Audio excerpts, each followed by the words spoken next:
صبر کسے کہتے ہیں؟ اس کے بارے میں کہنے والوں نے بہت کچھ کہا ہے۔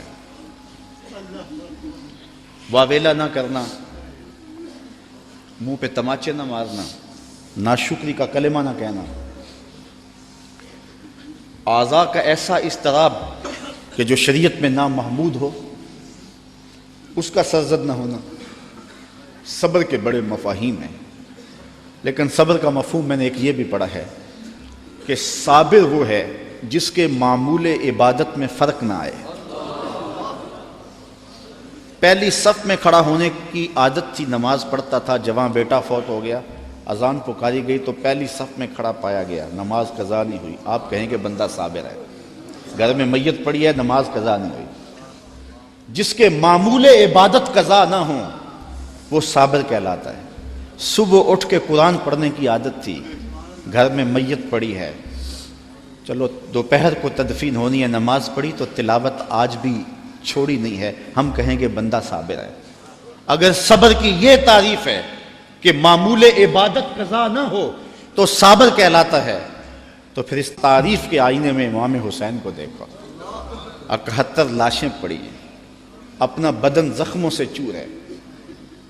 محتاط روایت یہ ہے کہ آپ کا جب پیراہن اتارا گیا تو 113 تیر، 33 زخم تلواروں کے تھے اور 34 گھاؤ نیزوں کے تھے، کچھ نیزے بدن میں ٹوٹ گئے تھے، اور گھوڑے کی زین سے فرش زمین پہ آئے۔ صابر ایسا ہے کہ عبادت کا وقت آ گیا، سجدہ قضا نہیں ہونے دیا۔ ایسا صابر ہے کہ سجدہ قضا نہیں ہونے دیا، آتے ہی پیشانی سجدے میں رکھ لی۔ اللہم رضن بقضائک وصبرن علی بلائک تسلیما لامرک۔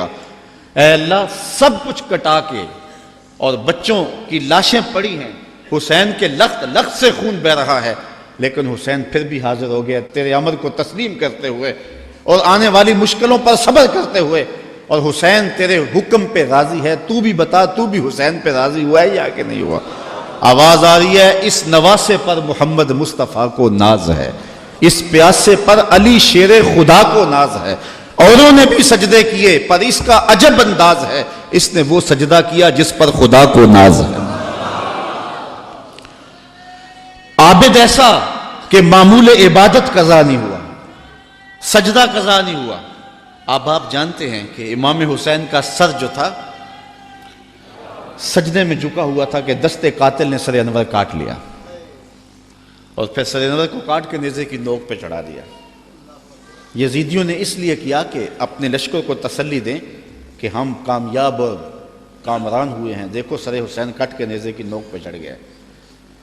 تو جب انہوں نے نیزے کی نوک پہ سر حسین چڑھایا تو لشکر یزید سے آواز آئی، یہ کیسا سر ہے جو کٹ کے بھی سر بلند ہے؟ اس کی سر بلندی اب بھی نہیں گئی، اب بھی یہ اونچا ہے۔ اور جب سر انور نیزے کی نوک پہ چڑھایا گیا تو اس انداز سے چڑھایا گیا کہ کٹی ہوئی گردن کا رخ آسمان کی طرف اور سر انور کا رخ زمین کی طرف۔ تو کسی شاعر نے تخیل باندھا، بآں کے سر نیزے پہ اور سوئے زمین ہے روح، یعنی سجدہ ثانی کی ہے آرزو۔ رکعت میں 2 سجدے ہوتے ہیں، ابھی ایک ہوا تھا کہ سر کاٹ لیا گیا، حسین کی پیشانی میں دوسرے سجدے کی آرزو مچل رہی ہے۔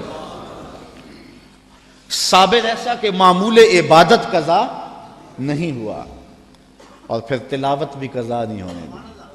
حسین کا سر نیزے کی نوک پہ ہے، لبوں پہ قرآن جاری ہے، کیونکہ حسین کو لوریاں ہی قرآن کی ملی تھی۔ تو حسین ابن علی رضی اللہ تعالی عنہ سے صبر سیکھا جاتا ہے، استقامت سیکھی جا سکتی ہے، اور اپنی زندگی میں اس کا چراغاں کیا جا سکتا ہے۔ Oh Allah the Almighty, Allah, Allah, protect me and guide me.